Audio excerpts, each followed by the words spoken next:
ওং গণেশায় নমঃ। নমস্কার প্রিয় ভক্তগণ, আশা করি আপনারা প্রত্যেকেই খুব ভালো আছেন। সুপ্রিয় দর্শক, অমৃত কথা চ্যানেলের পক্ষ থেকে আপনাদের সকলকে আরও একবার সুস্বাগতম। হিন্দু শাস্ত্রে অক্ষয় তৃতীয়ার গুরুত্ব অনেক বেশি। আমরা অনেকেই এই অক্ষয় তৃতীয়া পালন করে থাকি, কিন্তু কেন পালন করে থাকি, কী এর মাহাত্ম্য, চলুন আজকে আমরা অক্ষয় তৃতীয়া নিয়ে কিছু আলোচনা করি। অক্ষয় তৃতীয়া হলো হিন্দু পঞ্জিকার বৈশাখ মাসের শুক্লা তৃতীয়া অর্থাৎ শুক্লাপক্ষের তৃতীয়া তিথি। এটি হিন্দুদের কাছে একটি বিশেষ তাৎপর্যপূর্ণ তিথি। অক্ষয় শব্দের অর্থ হলো যা ক্ষয়প্রাপ্ত হয় না। বৈদিক বিশ্বাস অনুসারে এই পবিত্র তিথিতে কোনো শুভ কাজ সম্পন্ন হলে তা অনন্তকাল অক্ষয় হয়ে থাকে। কেদার বদ্রী গঙ্গোত্রী যমুনেত্রীর যে মন্দির 6 মাস বন্ধ থাকে, এই দিনেই তার দ্বার উদ্ঘাটন হয়। দ্বার খুললেই দেখা যায় সেই অক্ষয় দ্বীপ যা 6 মাস আগে জ্বালিয়ে আসা হয়েছিল। বেদব্যাস ও গণেশ এই দিনে মহাভারত রচনা আরম্ভ করেন। এই দিনেই কুবেরের তপস্যায় তুষ্ট হয়ে মহাদেব তাকে অতুল ঐশ্বর্য প্রদান করেন।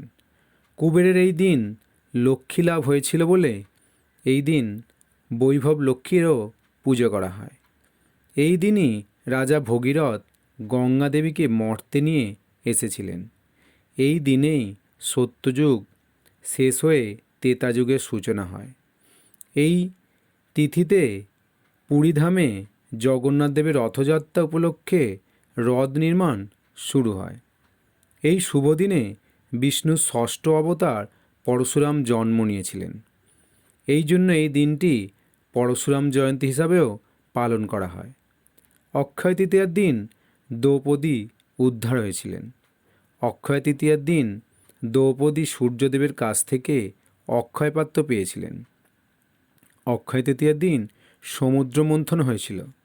অক্ষয় তৃতীয়ার দিন কৃষ্ণ সুদামার মিলন ঘটেছিল।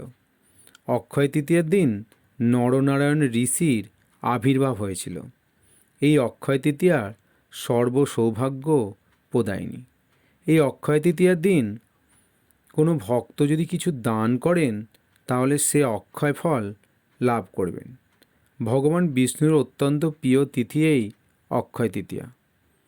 আধুনিককালে এই তিথিতে সোনা বা রূপোর গহনা কেনা হয়। মনে করা হয় এই শুভ তিথিতে রত্ন বা জিনিসপত্র কিনলে গিয়ে শুভ যোগ হবে, সুখ শান্তি ও সম্পদ বৃদ্ধি হবে। এই আশাতেই এই দিন মানুষ কিছু না কিছু কিনে থাকেন। অক্ষয় তৃতীয়ার দিন ঘর বাড়ি পরিষ্কার রাখুন। সকল প্রিয়জনদের ভাগ্য সমৃদ্ধি এবং সুস্বাস্থ্যের জন্য পূজা এবং যজ্ঞ করুন।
এই দিন কিছু দান করুন, যেমন খাদ্য, কাপড় এবং অন্যান্য জিনিসপত্র গরিব এবং অভাবী লোকেদের মধ্যে বিতরণ করুন।